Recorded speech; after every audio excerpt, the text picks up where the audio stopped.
Hello, everybody. Welcome. Jill, I see you managed to get on. Fantastic. Lisa, good to see you. Phyllis, Ofer, Eric is on. Hannah, he's watching somewhere. Jeffrey's on watching Maira, so that's great. Yeah. And hi to all our friends joining in from all over. I see people coming in from the US and England, and of course here in Israel. Really exciting to see everybody. We're going to give people another minute or two to join in before we get started, so that people don't miss us. And feel free to send us some messages in the chat. Let us know where you're logging in from, and if you've ever been to Brazil, and if you've ever been to the Amazon, and if you've ever wanted to go to the Amazon. We're happy to hear what your experiences are as well as we go through this. Hi, Cindy from New York. Good to see you.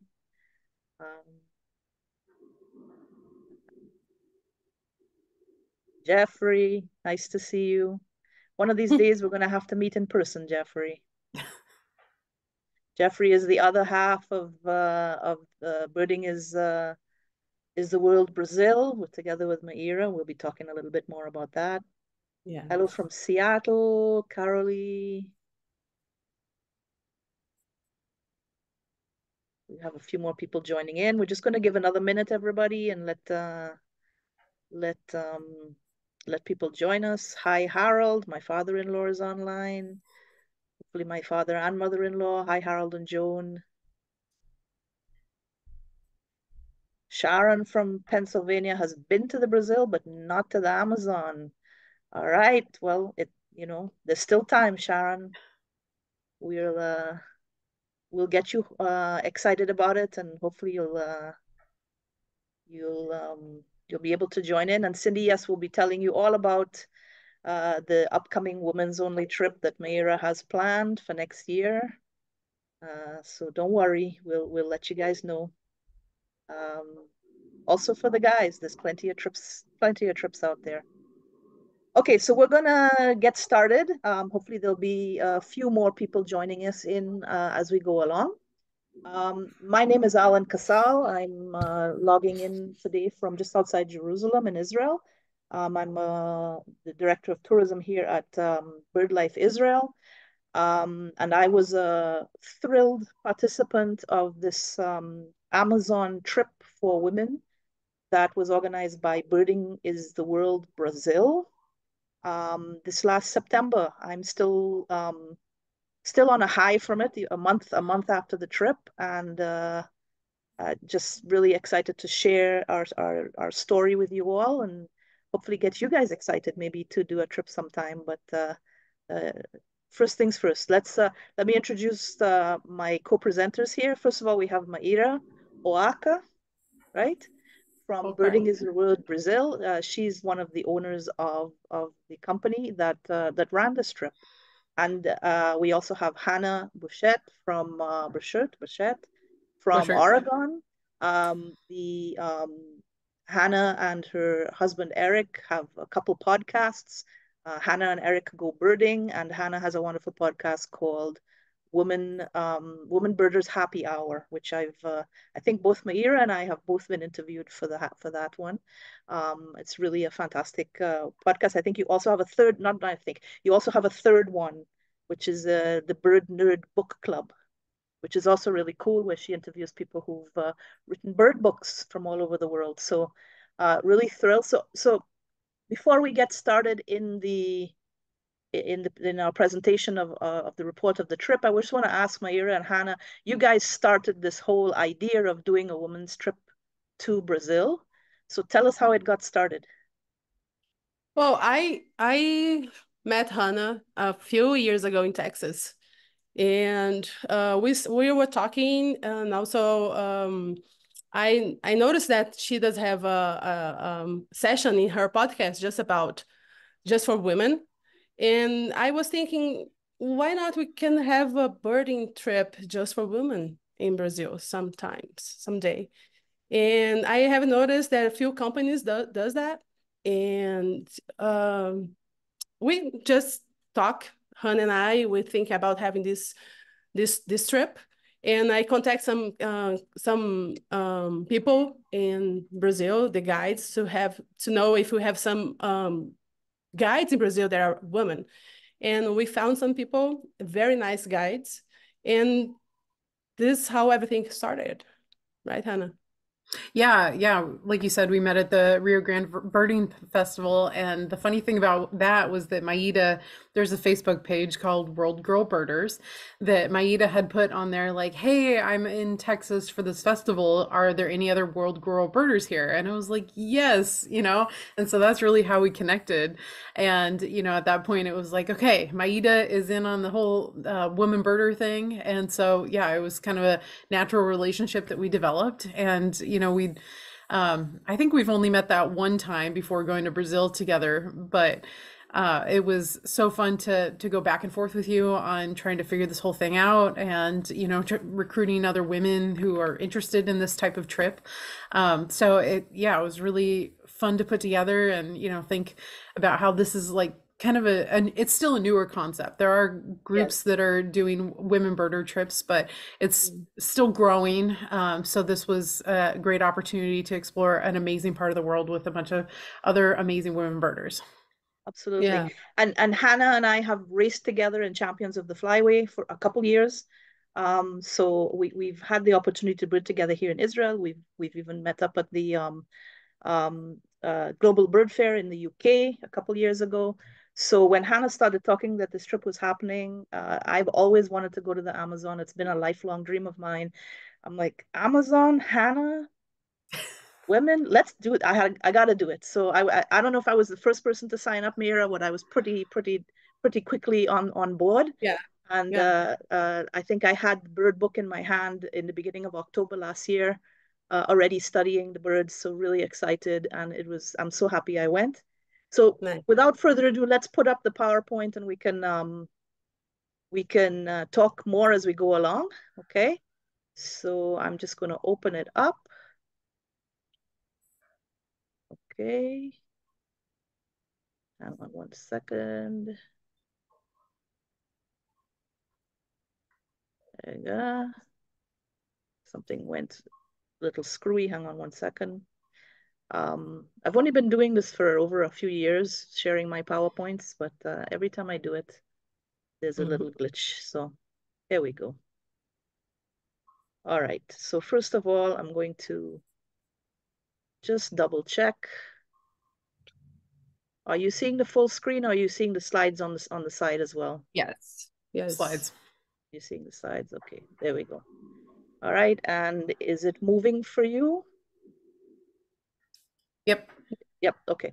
So I'll go backwards a second. So yes. So in September 13th, I believe, till the 28th, we met up in Manaus, which for those who don't know, Manaus is in the heart of the Amazon. It's really like in the middle of the Amazon basin, in the sort of northish part of Brazil. To get there, we had to fly through Sao Paulo, and then fly several hours into Manaus. I know some people came from Panama. Did someone come from somewhere else? Colombia. Colombia. There's a couple with different ways to get there. Um, and we landed in Manaus at something like 1 a.m. in the morning. A couple days, Phyllis and I from Israel, a couple days before the trip started. We felt that we needed a couple days to recover from the jet lag and get used to where we were going. So that's a little bit about where Manaus is. And then this is a close-up shot of the area. You can see Manaus down here. It's probably it is the biggest city in the Amazon, I believe. Maria, In tell the me. Amazon. Yep. Yeah. The A couple Amazon million state. people. Yeah. The Amazonas state is the largest state in the country. Manaus is the seventh largest city in the country, with like 2 million people. Yeah. Yeah. And it's a big city with skyscrapers and lots of traffic. Whenever Oh we yeah. got caught in rush hour, we were in standstill traffic. So many motorcycles. Yes. It's pretty crazy driving, but it's a really big city. And it's almost, there is a small airport, but like everything comes into the city either through that airport or on ships, Yes. on barges, up the Amazon. And these dots on the map are the areas that we birded. So we first went up into the north, did a few days in the north, came back, went west, and then came back into Manaus. And the trip was about was 2 weeks long. Um, and from there we kind of went off into the forest a little bit here and there and up the rivers. And we'll go through the process with you. Okay, so that's just putting you into a geographic mindset. By the way, there's one bridge crossing from Manaus into Iranduba on this part, crossing the Rio Negro. I believe it's the only bridge that crosses. First of all, the Amazon itself has no bridges, and this is the only bridge on the Rio Negro. So this is an area that is not. It's totally, there's no cars, there's no roads, there's no need for bridges, and it's very difficult to build bridges because of the amount of water that flows through the Amazon at any one time. And of course, Yes. Manaus is at the meeting point of Rio Negro and the Solimões. Solimões Solimoy River. River, which is also known as the Amazon River in some maps. And the Amazon itself, the main Amazon, starts at that meeting. Yes. Yes. You guys want to add anything to that? I just wanted to jump in real quick, how great this aerial photo is of the meeting of the waters. If you are looking at this on a computer, or if you pull it up later on Google Maps, you can really see the separation of the Solimões River and the Rio Negro, and then where they combine later down the river, which was something that we went and saw. It was a little more difficult to see when you're at water level, but it's so cool to see from aerial, to see the dark river water of the Rio Negro. You could see it down here, yeah. And Yeah. I have a photo later, so we'll see it a little closer up. Okay. So we met at the Ibis Hotel in Manaus. Spent the night there, and bright and early on the first day, I think Maira had arrived like 2 hours before or something like that because of Yeah. flight I have a cancellations. problem. Yeah. I have a problem with my flight. I supposed to get there 1 day earlier, and so many things happened with my flight. It was canceled, so they put me in a next flight. So I arrived like, I think we left at 5 a.m. and I arrived. Me and Jill and Margie, we arrived at an hour Yeah. before. Yes. So they were bright Crazy. and bushy tailed and ready to go by 5 a.m. Yeah. The rest of us had the day before. People started arriving throughout the day, and we had a chance to catch up with people and have dinner together. And at 5 a.m. we all boarded our bus. This is the bus that was with us for the trip. I never caught the name of the first driver, but the second driver, Marcelo, he kept us safe, and which is a feat in itself. The roads in Brazil, in the area, are pretty crazy, both from the traffic point of view and the upkeep of the roads. We had some pretty bumpy rides here and there, but he got us there and back. So thank you, Marcelo. So this was our home away from home. And we quickly went up north into Presidente Figueiredo City. Okay, which That's is the the first. area north of Manaus, on the Guianan Shield. And this is they call it in the area the terra firma. So the dry land of the area. It's not on the river, but there's an awful lot of little rivers flowing through the area. Yeah. And we kept passing as we went along, what would be called sort of water holes, places where people are coming to swim, where they would have Yeah, cabanas up and umbrellas and all sorts yeah, of lakes and ponds and rivers and so on. And lots of waterfalls are in the yeah. area. So it's pretty President famous for that. Figueiredo is one of the cities with a lot of waterfalls, dozens of waterfalls, and also it's famous for the numbers of caves they have there. So a lot of people from the whole country goes there just to enjoy the caves and the waterfalls. Brazilians have this culture of swimming. A lot people love to swim there, so it's a famous place to go.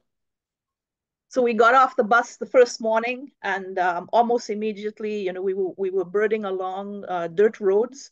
Almost immediately, the birds just started popping out onto the treetops, and we were just overwhelmed by color and sound and humidity. It was extremely hot, like 40, 42 degrees Celsius. The humidity, you could cut it with a knife. I think from that moment that we stepped off the bus till the end of the trip, I never felt dry. I was just constantly soaking wet with sweat. But you started to forget about it when the birds started to show up. So here we have just a couple um, examples of a couple of the birds that showed up that first morning to greet us as we arrived in the area. The black-throated Aracari, which is in the toucan family, and the Guianan trogon, which was just one of the many species that we were able to see that morning. Yeah, and I think the And Trogons, especially down in Brazil, are just so confiding. Like other places that you go in Central and South America, you see some Trogons, but every day, every spot we were at, we were seeing Trogons that were close and easy to photograph. That was just a huge difference that I noticed. yeah, they were begging to be seen. Yes. So also that first morning, we started to hear this terrific noise coming from the treetops. I thought we were hearing parrots. Yes. And then Vanilse, our guide, was like, no, it's red-throated caracaras. Now I don't know if you're familiar with the yellow-headed caracaras. Same family group, but totally different behavior. These are social birds. They were chasing each other through the trees like I don't know, unruly kids and making such a racket. It was very hard to photograph, and I surprised myself by actually getting this photograph as they rushed through the trees. But it was quite a welcome to the area. Yes. They're very loud birds. So after checking into our hotel, which wasn't quite ready for us, and we'll get back to that, we headed to Maramari, which was another lodge in the area. And you can see we heading us down into the restaurant where we had lunch. The food in Brazil, I loved it. We were definitely well fed everywhere we went, with local freshwater fish and banana, plantains, rice, you name it. The the restaurants really came through for us and kept us well fed. So we had lunch in this it was extremely hot, and we were still trying to adjust for it. And I think a few of us may have even gone to sleep a little bit on the benches while we waited for the heat of the day to go past. And Because swimming the our, pond. what's that? And me and Vanusi just was so hard. We just jump in the river with the clothes That's on. right. Yes, Yeah, every day. I was pretty impressed by that. I thought about it for about half a second, but couldn't bear to get wet. Um, but maybe I should have. Yeah. So what we were waiting for was to head out in the later part of the afternoon on a trail that was going to take us out to see a lek of some pretty amazing birds. And a lek is a display area where the males come in to display communally for the females. And several of the birds and many birds in the rainforest do this type of behavior. But first, we had to cross the streams, and this is just the first of many rickety little bridges that we had to cross. Um, one by one to make sure that they were strong enough for us.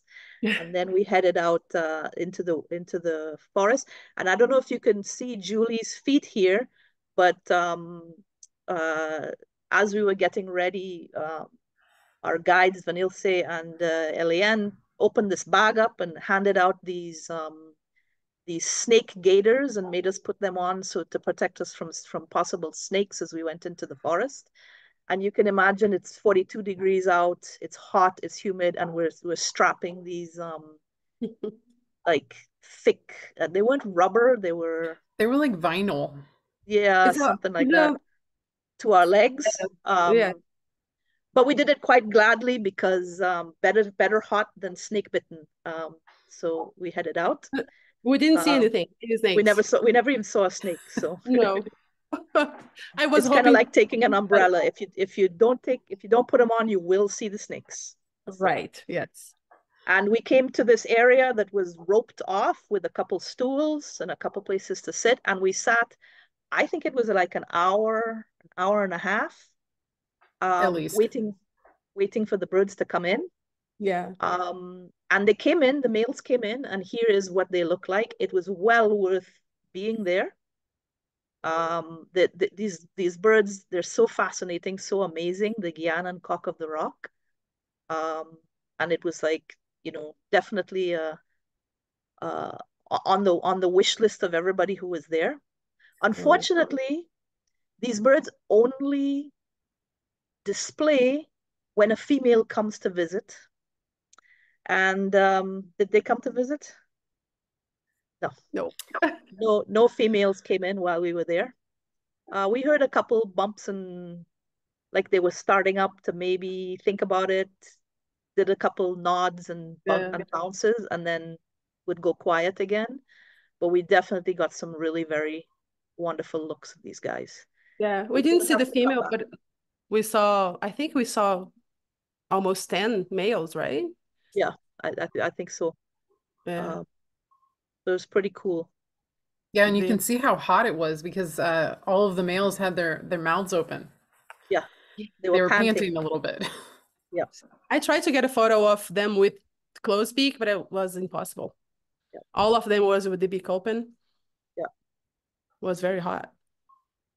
So there were other birds in the area. We caught these bronzy jacamas, and the spangled cotingers were hanging around the restaurant. Totally amazing. This photo doesn't even do it justice. If you think of the sun hitting this color, it's just fantastic.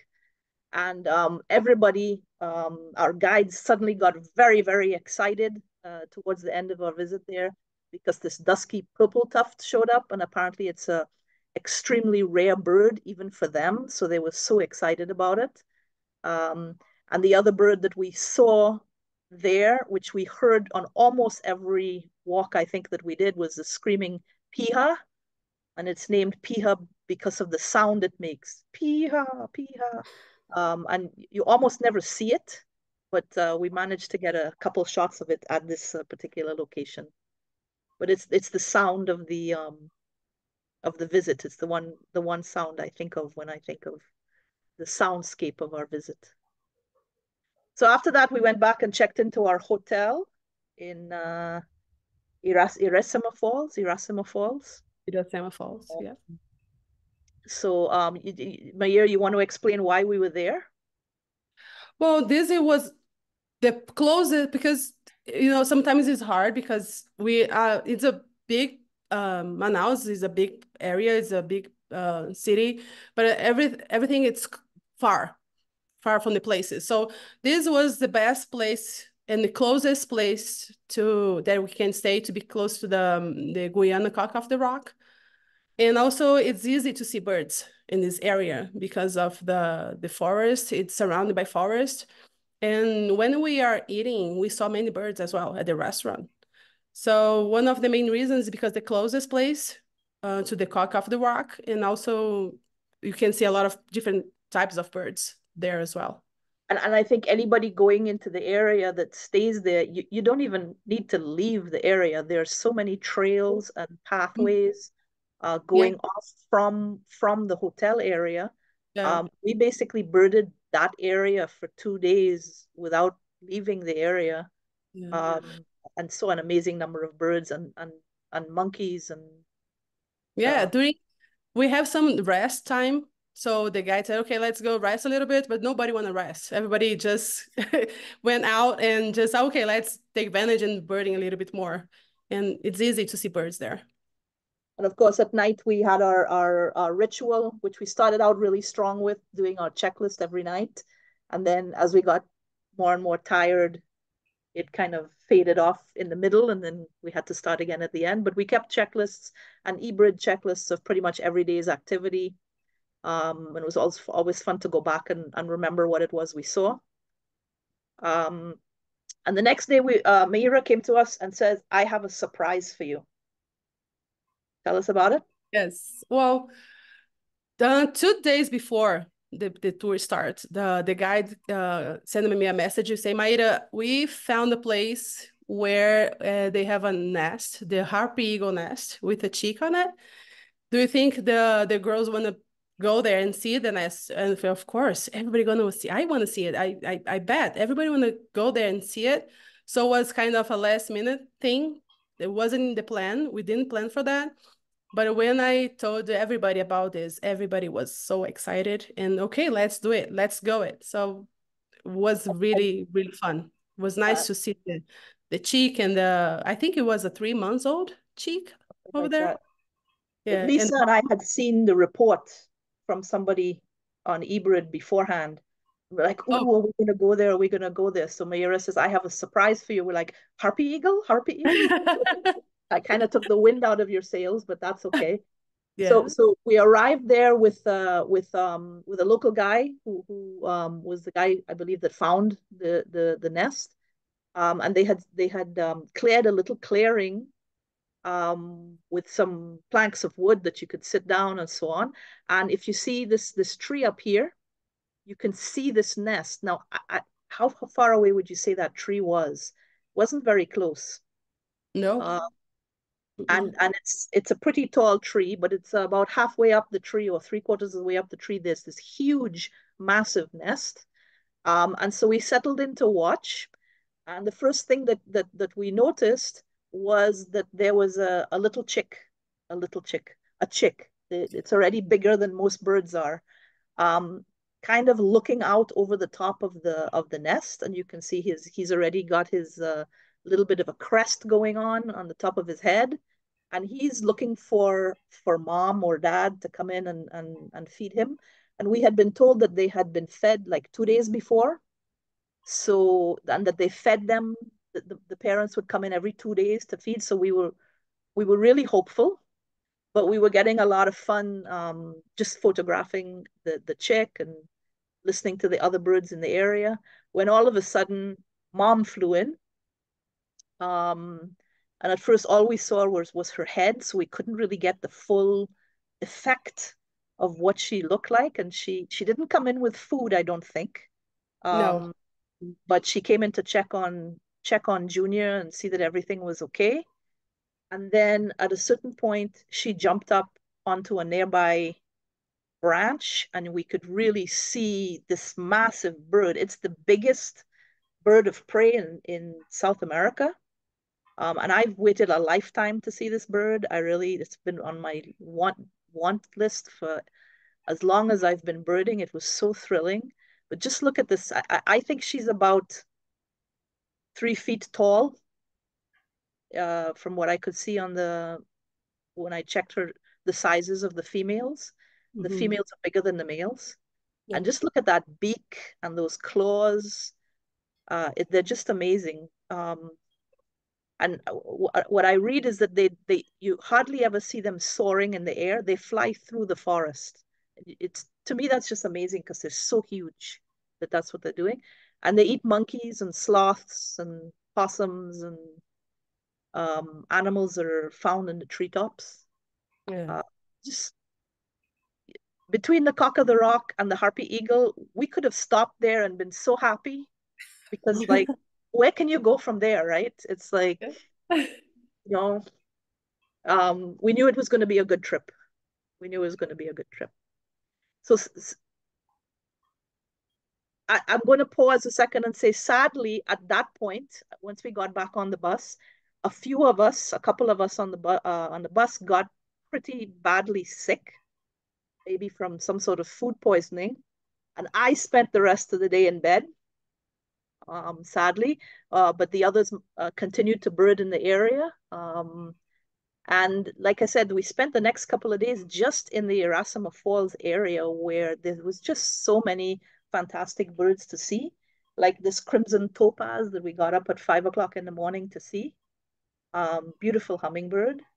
And then this ferruginous backed ant wren, you can see his beautiful blue eyes.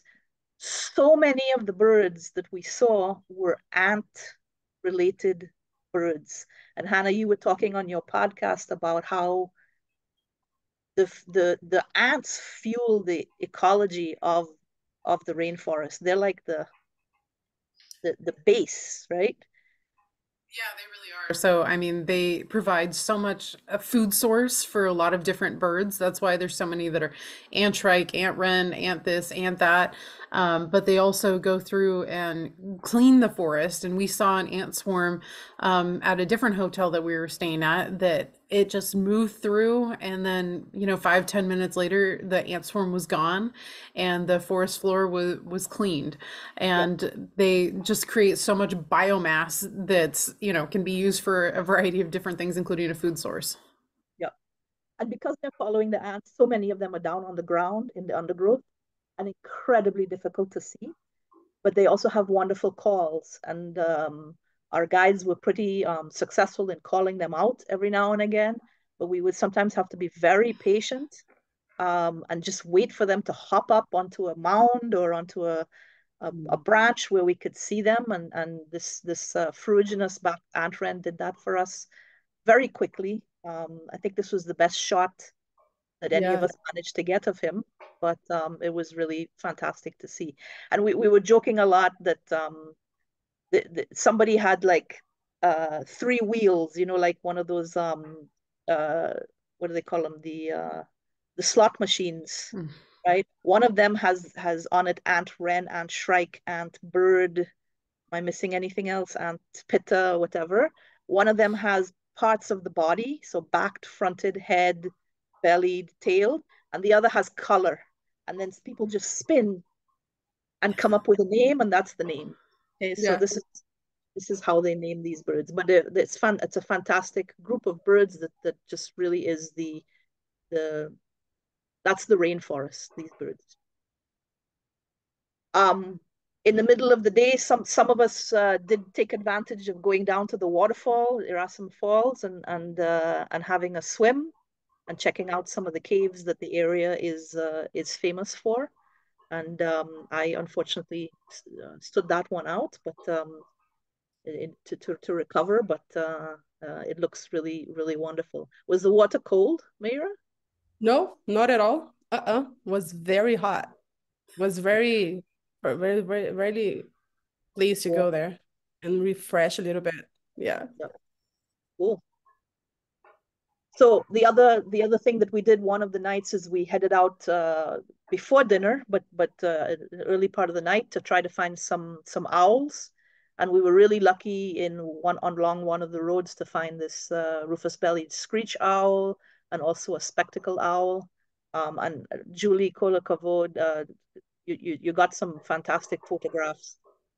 Mine came out very terrible, but Julie managed to really pull out these spectacular photographs of these birds.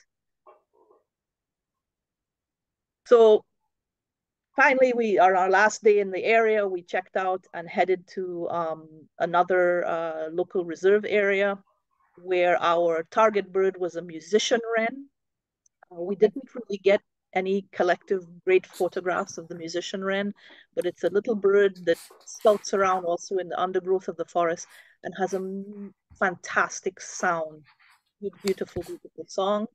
And to get there, we had to go over this even more rickety rope bridge, which some of us went over like we were born to it, no problem. Phyllis was like, I don't even think she held on. She just went over. And then some of us held on for dear life and tried not to look down. But I did make it across, not just once, but twice. And again, we headed with our snake gaiters into the forest to look for this bird. And I just want to touch base on this beautiful Paradise Jacamar.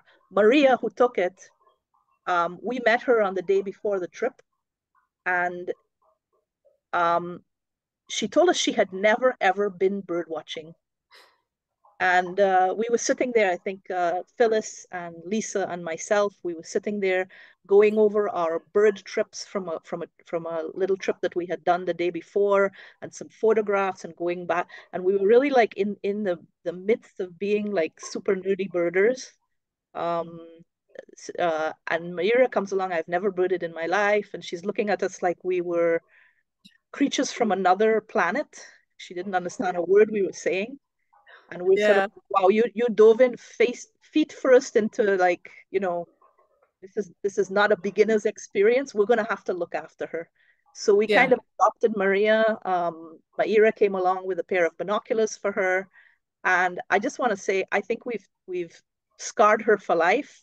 She is now going to be, she went home and started seeing birds everywhere, including on her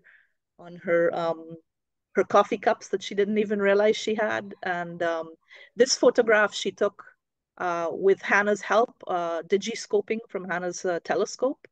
And it just goes to show you the power of birds to change and affect people's lives and for the better, I think. Maria, she came to me and she said, okay, I don't know nothing about birds. I never have go birding before. But I wanted something different. Like, okay, just let's go, join us, and you're gonna have a lot of fun. And I was very impressed with her because she didn't know nothing about birds and go birding. And I remember one time I look at her, and we all have a hard time fighting a bird that was hiding behind the leaves. And she found it. She saw it right away. Okay, I can see it. It's a Paradise Jacamar. Like, oh my God, look at that monster that you created, because she was so fast and she knew about the names already. And I'm very impressed with her. And this is the thing about having just all woman tour, because she's new. She didn't know anything about that. And we are all there together to help her, to support her. This is the thing about having a group just with women, I think. It's completely different if you have a mixed group, right, in acknowledgement. Well, and she was a great sport too. Yeah, she really was, I have to say. To put up with us crazy birders for 2 weeks. She was great, and she was the life of the party as well, so that was fantastic. Someone is asking if all these photographs are taken by women in the trip, and yes, every photograph except one. And when we get to that, I will tell you why it's not from a woman in the trip. But it's all by women that were in the trip, and there were 8 participants plus Hannah and Maira and our 2 guides. So yeah. So I'm seeing the time is rushing through, so I'm gonna rush us through the next few photographs. So at that point, we headed back to Manaus, where we spent the morning on a canopy tower, which I was really excited about. At least I was excited to get to the top. I have to let you know that it's 242 steps up this canopy tower in heat and humidity. So it's not an easy walk up the tower, although I think some people ran up it like they were mountain goats. Some of us took our time a little slower. And we got there in time for sunrise. And you have this beautiful view out over the canopy of the forest. And as the birds wake up, you're there to hear them and to see them. And it's just absolutely a fantastic experience. Had you done this before, Hannah, a canopy tower? Yeah, I've been on canopy towers before, but most of them don't go above the canopy like this one does. So we were looking down at a lot of the canopy. There were a couple trees that were about the same height as us, but yeah, that was a huge one. Yep. And the birds, they showed up. just show you a couple of the photographs, the flame-crested tanager and the yellow-green grosbeak. And this is one of my favorites, the Guianan puffbird. We saw a few different puffbirds. And I don't have photographs here, but macaws were flying over and toucans were calling, and we even saw some monkeys from up there. Right. It was really great. So after that, we took what I would only call a bone-rattling ride out to Novo. Finish the sentence. Novo Airão. Novo Airão City. Some Yes. of the Portuguese pronunciations of words kind of got Hannah and I tongue-tied because we're more used to Spanish and the pronunciations are different. But this is out to the west along the Rio Negro. And the next morning we headed out on the Rio Negro on these boats. And I was really excited because this is really what I came for, is to not just the birds, but to actually touch and feel the river and the waters of the Amazons. Before we continue on that, I just want to show you this photo. This is a photo that one of our participants, Raj, took from the plane, either coming or going, I'm not sure. And you can see the river below us. But what you can also see is how low the river is. So all this area of sand should be covered with water, but the Amazon right now has been affected by 3 years of drought, and the river around Manaus is at like the lowest it's been in like 120 years or something like that. Okay, so it's really suffering, and I think it's gone down even further from when we were there. They're really needing rain, and so we saw this when we were on the river, and you can see us heading up the river in our boats, and standing on one of the islands. Just to give it more. This area, Novo Airão City, is the closest area to get to the Anavilhanas National Park. This Anavilhanas National Park is a complex island that is covered by the Rio Negro River during the dry season, when we in September, when you was there. You still can ride in the boat to see birds and monkeys and many other animals, but also during the rainy season is when the level of the river is very, very high. So the level of the water to reach the canopy trees. So when it's very easy to see birds as well. So yeah, so we are in the boat to look for the white tail manakin. Yep. The best place to see them. Yeah. And so we did not see the high water, and it's a good reason to go back. I would like to see the area in high water, but we still managed to see lots of herons and birds along the river, the Cocoi heron and this beautiful Agami heron. I mean, it's the beak on this thing is amazing. And we had kingfishers flying everywhere, and it was just fantastic. After a ride around up and down the river, we stopped on one of the islands, and here you can really see the low water. And we went searching for a manakin, a wire-tail manakin, which we did not see. But we did see a whole bunch of other things like these wood creepers, which Eric saw, so right? many wood creepers. What's that? Eric, he saw the white-tail manakin. Yep. Before. Hannah's husband, Eric, was in the Amazon at the same time doing his own trip. He went to many of the areas that we went to, but kind of backwards. So he started in this area, and he did see the wire-tail manakin, and but we did not manage to see it. So, and this is just a couple pictures of the fantastic women that were on the trip with us. Hannah, you want to talk about this? So yeah, one of the resorts that we stayed at had hammocks outside of each room, and I I love a good hammock. So, when we had a break after, going up and down the river and doing a bunch of birding, we had like a 3 or 4 hour break before our next excursion to go see a really cool bird. And I was like, heck yes, I'm gonna get in a hammock. So, kind of sat there, played on my phone, took a nap, read a little bit, and other people did laundry because that's another good thing to do when you have a little break on a trip like this. Do some sink laundry and put it out next to the pool that's adjacent to this and let it dry. And that pool, I did put my feet in for a minute. It was hotter than the air temperature was, so it was not comfortable at all. one of the disappointing things, but those hammocks were very well appreciated by the group, I think. And so on 2 of the nights we were in the area, we headed out right at sunset to try to find a very special bird. And the idea was you walked into this little area and sat down and waited next to a perch, which was basically a tree stump, where Rufus Putu likes to come and hang out. It's one of his hunting perches.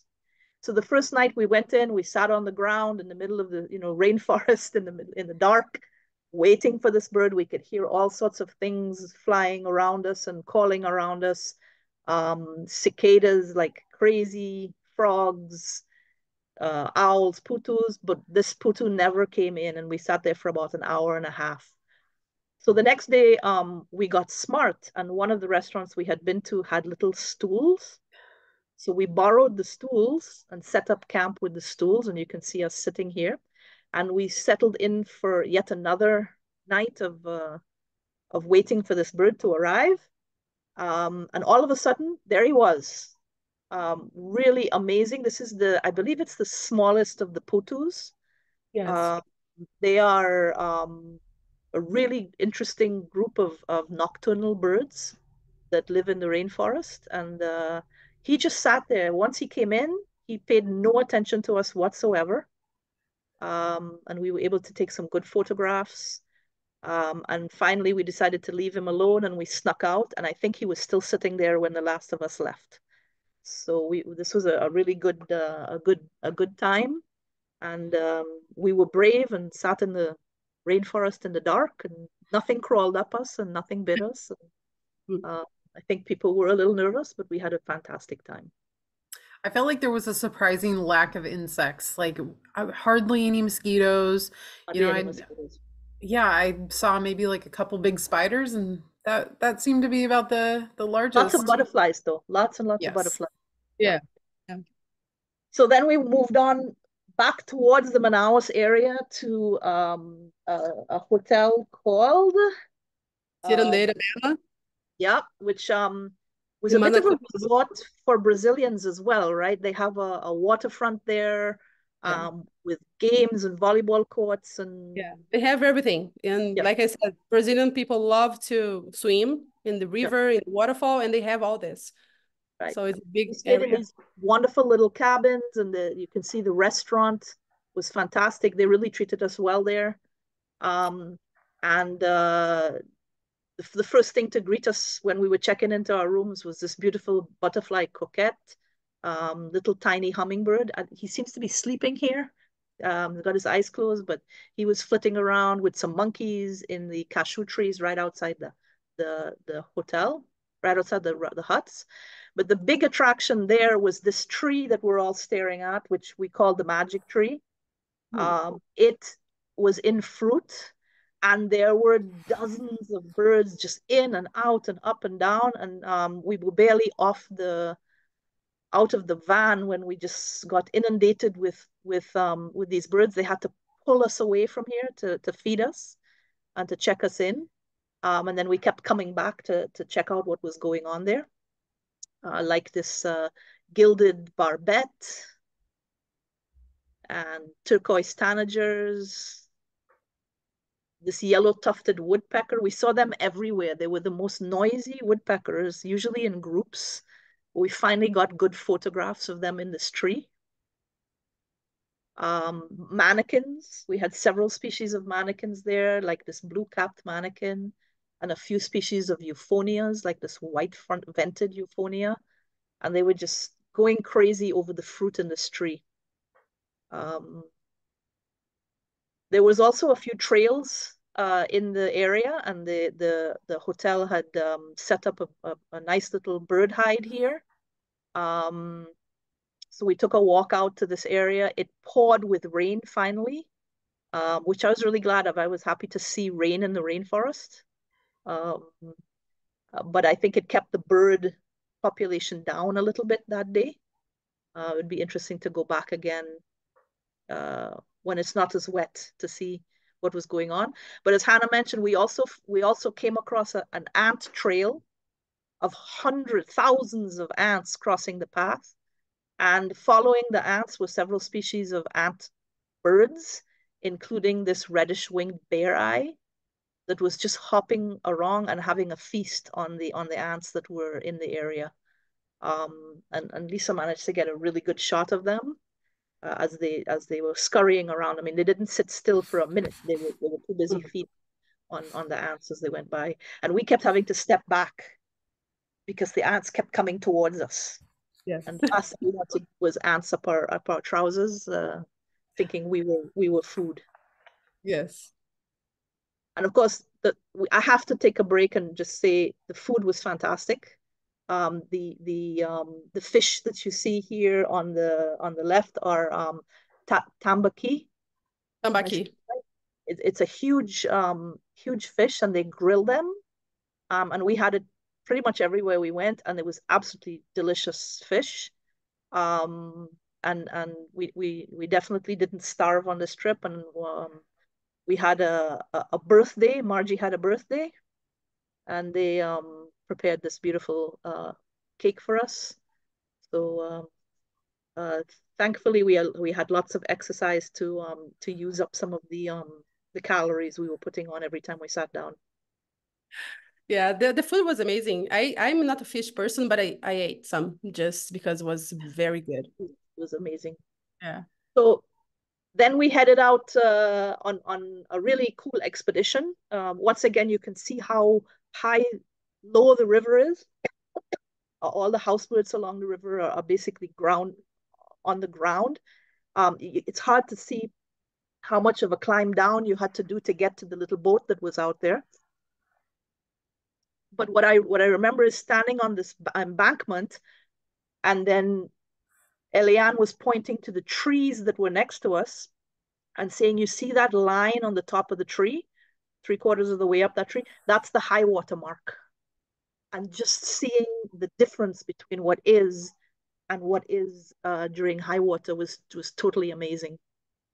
So we clambered down over these rocks to get out to these little boats down there, and we headed down the channel towards the Rio Negro. And you can see some of the houseboats that are they're all over the place in the channels. What stuck out for me about this one, the Israelis that are in the group, there's an Israeli flag flying on this houseboat in the middle of nowhere in the Amazon, which was totally amazing to me. So we headed out, and for me, I was a little nervous at this point because this rain cloud came up in front of us and it started to drizzle on us. But what I was most nervous about was the lightning that was flashing in the clouds, because we were headed down the river in a metal boat with lightning coming at us, and I had to, take a deep breath and say, okay, we're going to be okay. But the sailor in me got a little nervous at that point. Anyway, what we were headed to was out to the Rio Negro to pay a visit to these guys. These are the Amazon pink river dolphins, and a couple places up and down the river. You can stop and you can swim with the dolphins, and they come in. And Hannah, you were explaining on your podcast that this is a real important thing for the tribes in the area. Yeah, the Pink River dolphins are an important part of culture, and it's something that's super unique to the area. So a lot of Indigenous people are able to make a business out of, you know, explaining their culture, as we also went to a cultural presentation, and, you know, have these sort of operations where they can have people engage with the animals, and then, you know, make a little money doing that as well. And it helps protect the species too. And we were told that there's a legend that the dolphins become A turn into the beautiful figure of a man beautiful man who goes into the dances in the villages and and lures just the women back into the river, and get them pregnant. get them pregnant, etc. So there's a whole mythology around these dolphins, and they're really fascinating. They do turn bright pink as they get older and then become gray again. And they come in, they're given a little food when they come in, but they're totally wild. So we had a Yeah, little they time are with free. them. Yeah, they are Yeah, free to come and go as they please. free to Yeah. come and go whenever they want. And then we headed out and we had a little visit with one of the tribes. And uh, Tucanos tribe. yep, yep. So Yeah. so they did some of their dances for us and welcomed us. And this is one of the way that they are able to bring a little money into the community and hold on to that. They're really trying to hold on to their cultural identity and their cultural heritage as much as possible, with a lot of pressure from the outside, whether it's the land needed for mining or logging or building, and also the pressure to become more westernized. So we appreciated being there. I wish I could have spent a little more time getting to know them and asking Yeah. questions, but time was short, and the sun was going down, and we had to get off the river at some point. So we headed out and headed back to Manaus. Um, but we also managed to do some birding in Iranduba, which is the area on the Solimões or the Amazon River, the lowlands, the wetlands. We spent a morning up and down that area, um, visiting things like the Rufescent tiger heron, the fork-tailed flycatcher. It was absolutely fascinating. I'm just racing us along a little bit to finish on time, but so bear with us. Try not to keep you too long. Some people have asked if there's a recording, and there is, and I'm happy to send it to whoever wants it. So on our second to last day, we headed out again on the river, but this time we headed south from the port of Manaus into the area where the rivers meet. And we were seeing cormorants and terns all up and down the river. And we came to the meeting of the river. And this is the one photograph that's not taken by a woman from the participants, but by Eric, who's Hannah's husband, because he managed to get a very good photograph of this difference in the color of the waters. Mine was not very good. So you have the dark water of the Rio Negro, which is full of tannins from the forests and is very dark colored. And then you have the Solimões, Solimões Solimões River. River, which is the Amazon, which is coming out of the Andes, and it's full with mud and particles. And each river is a different temperature and has a different density and has a different speed. So they don't mix at first. They go side by side for quite a ways until they start to mix at the edges and finally become one river, which becomes the main part of the Amazon that keeps going down. We saw dolphins going in and out, helping to mix it up a little bit. But it was pretty amazing to see this. I've seen this in pictures. To see it in person was really fantastic to see. Yeah. We headed up the river, and one of the highlights of that trip, and this Lisa, who was with us from Manamat, is a big shorebird expert. So she was in heaven when we pulled up to a sandbar, a mud flat, I should say, with hundreds of sandpipers and plovers. And we spent some time trying to sort them all out.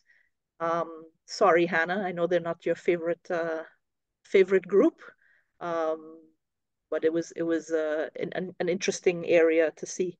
And one of our guides, Eliane, is actually participating or has just finished participating in a big shorebird trip up the Amazon to survey the shorebirds of the area.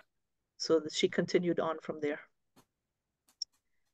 We headed back to the port, and like I said, everything comes into the area on barges, and we saw buses and trucks and you name it coming in and out of the port of Manaus, and passing us in each direction.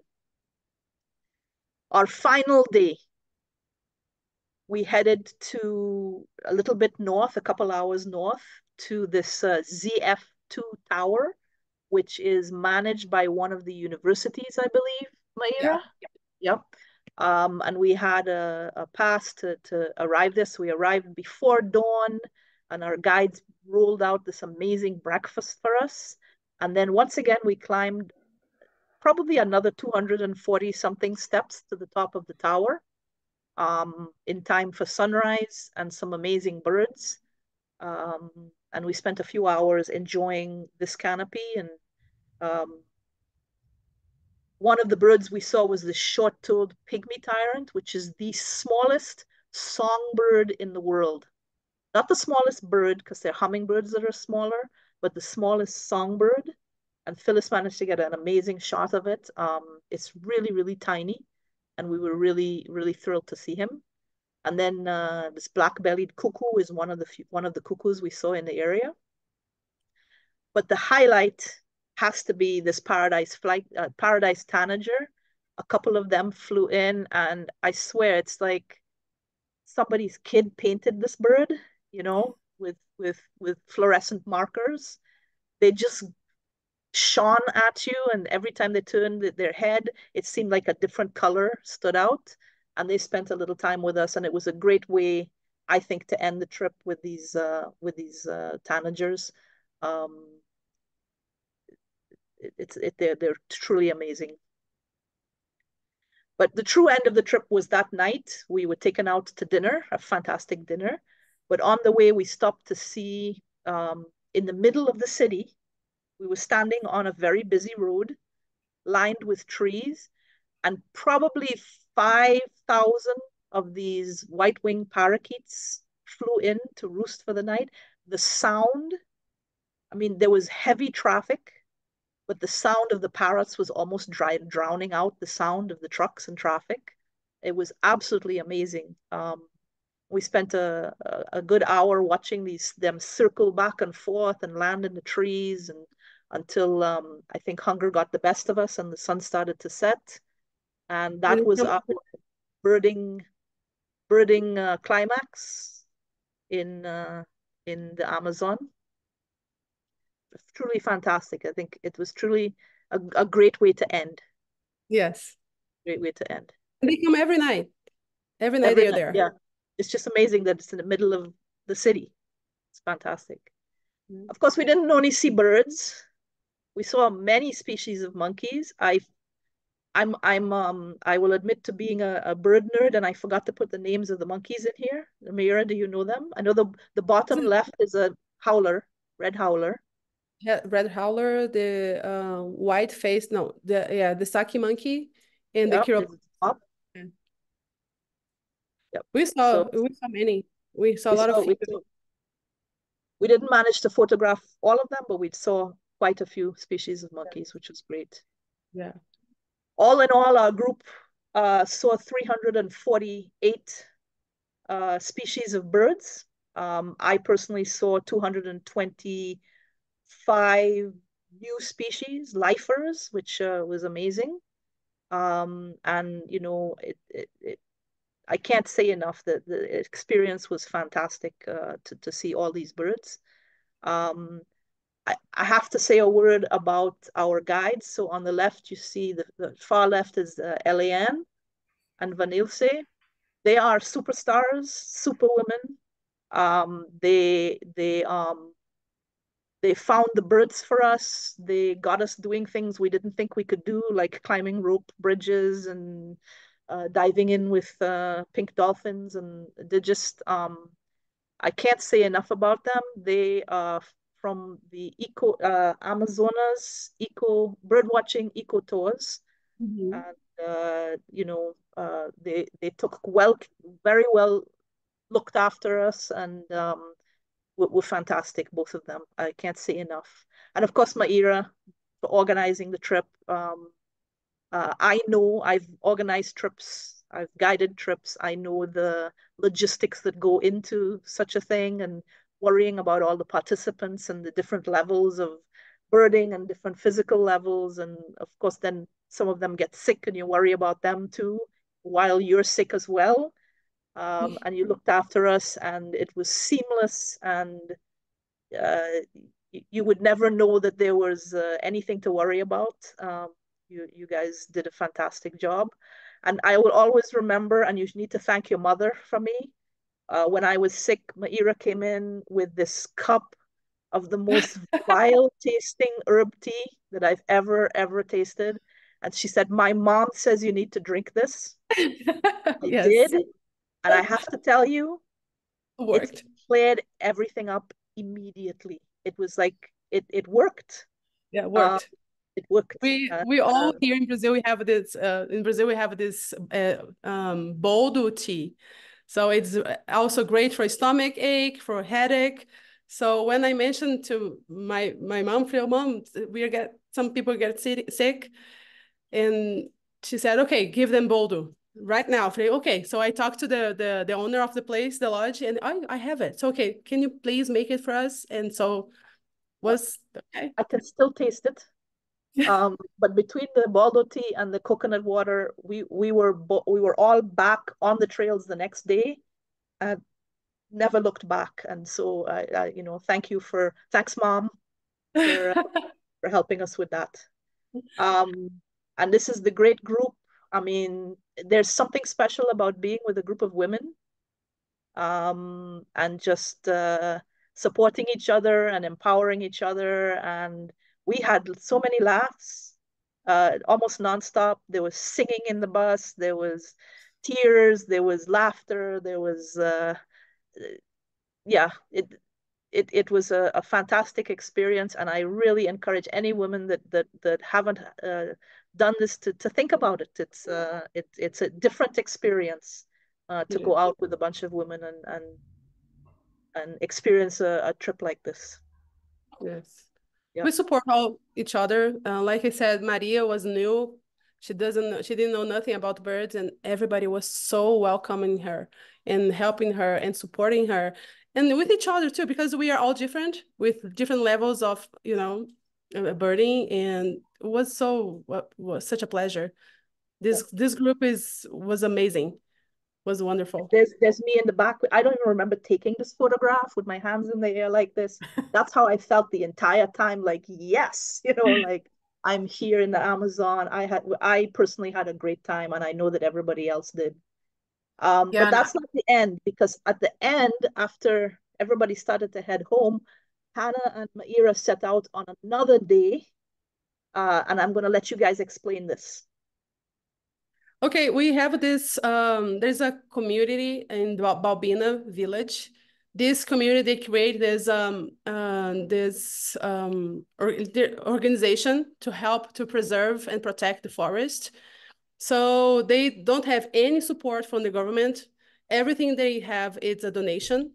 And also they rent the tiny, Han and I, we saw the office.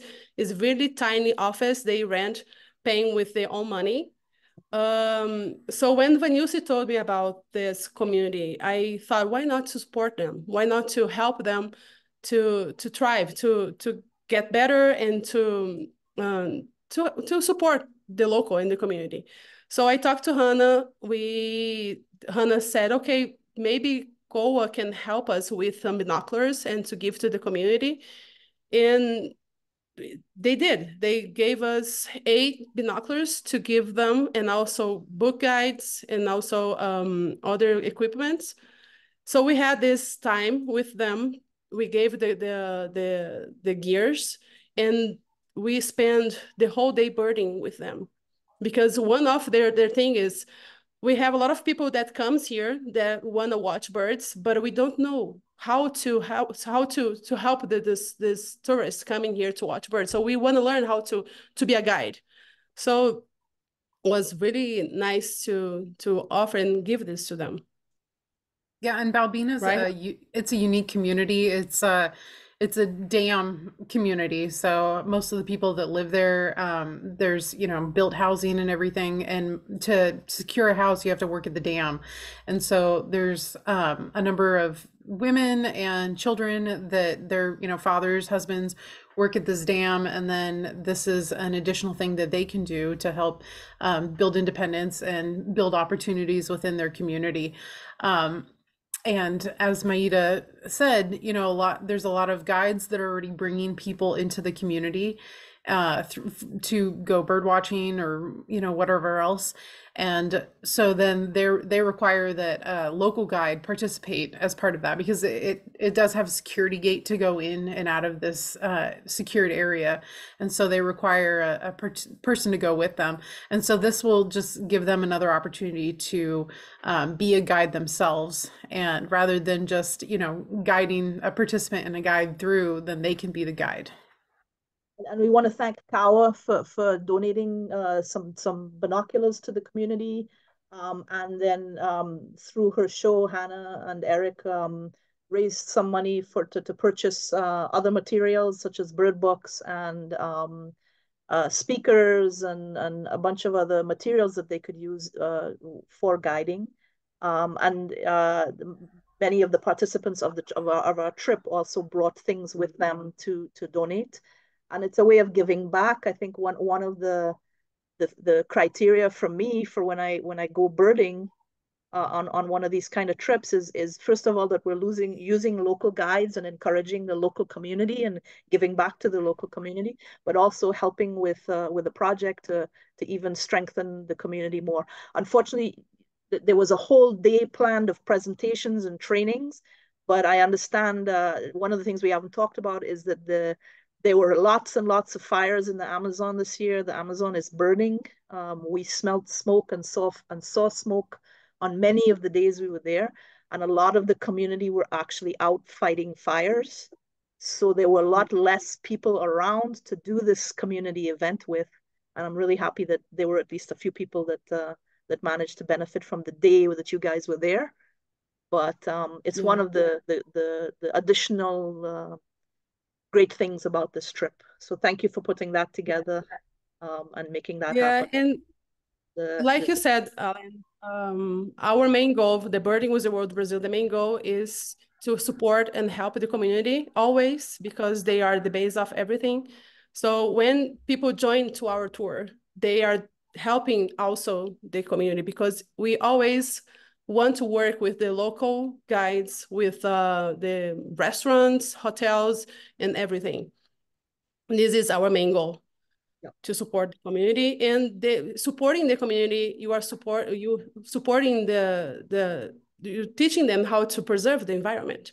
So it's very, very important to us. Giving it a financial reason as well as to why they should preserve. Yes. So I also want to thank Kurupira, is that his name? Kurupira. Yes. We met him on one of our trails. He is the mythical guardian of the forest in the Amazon, many of the tribes. He's got backward feet and fire on his hair, and he protects the wildlife from the hunters. Yes. And protects the forest. So we were told we had to ask for his good grace to let us pass. And I think the forest definitely gave us a good time, and so we thank all the spirits of the forest and all the people and just the birds, and we just had a great time. And if you would like to know more, I know that there's another women's tour happening in August 2025. So you can get on birdingistheworldbrazil.com and learn all about it. There's also trips not just for women, for men as well. and the Pantanal and the We North. have a bunch of tours. We go everywhere in the country, in Brazil. We have for this tour, we have also for the mixed group, not just for women, but we also have for a mixed group. And I just wanna who is watching us now and wanna book the trip with us to the Amazon rainforest. I just sent us an email saying, "Oh, I watched the webinar," so we will be able to give a discount, $100 cool. discount for who wants to join us for the next Watching the year. webinar? All Yes. right. Just mention I was there. I watched you guys, and you have the discount already. And be prepared to be hot, and be prepared to be sweaty, and be prepared to have the best time of your life. It's really can't recommend it enough. Thank And you. if you haven't listened to Hannah on her podcasts, go to gobirdingpodcast.com. You can get access to the Women Birders Happy Hour, which comes out once a month, and the Bird Nerd the Bird Nerd Book Club, which comes out once a month, and Hannah and Erica Go Birding, which comes out every 2 weeks. And you'll have plenty of things to listen to as you drive around to and from work, especially if you go back and start from the beginning. And if you want to join me for more birding webinars and even birding adventures, if you ever get back to Israel, you can find me on natureisrael.org. We're happy to talk to you. And Hannah and I, and hopefully Maira and others, we will be in touch with all you women birders because we have something in the works for International Women's Day in March. So look out for it. We want everybody involved wherever you are in the world. We wanna bring women birding to the forefront, and we're gonna be turning to you with some exciting adventures for next year. And if you want our trip report on eBird, you can see the list of all the birds that we saw and see all the photographs of all the birds and all the recordings. Any of this is available. If you contact us, we can give you all the information. We're all on Facebook, so just look for us. And yeah, maybe we'll see you in the Amazon. Again. It'll be great. I'm just going to quickly check to see if there's any other questions. So yeah, people were asking about tours. People asking about recording. The recording is available. If you've missed any of it, just give us a buzz. We will have it. We will post it as well. And we're so happy that you joined us for this presentation. And like I said, we'll see you in the field. Let's go birding. Thank you, Hannah. Thank you, Alan. Thank you, Mira. Yeah, Thank you for Hannah. putting all this together and inviting us to join you. It was really fun to reviving everything. Yep. And thank you everybody for putting up with a little longer presentation than we had expected. But we tried to keep it short. I had another, 4,000 slides, but another time. Take care. Have a good night, everyone. Bye.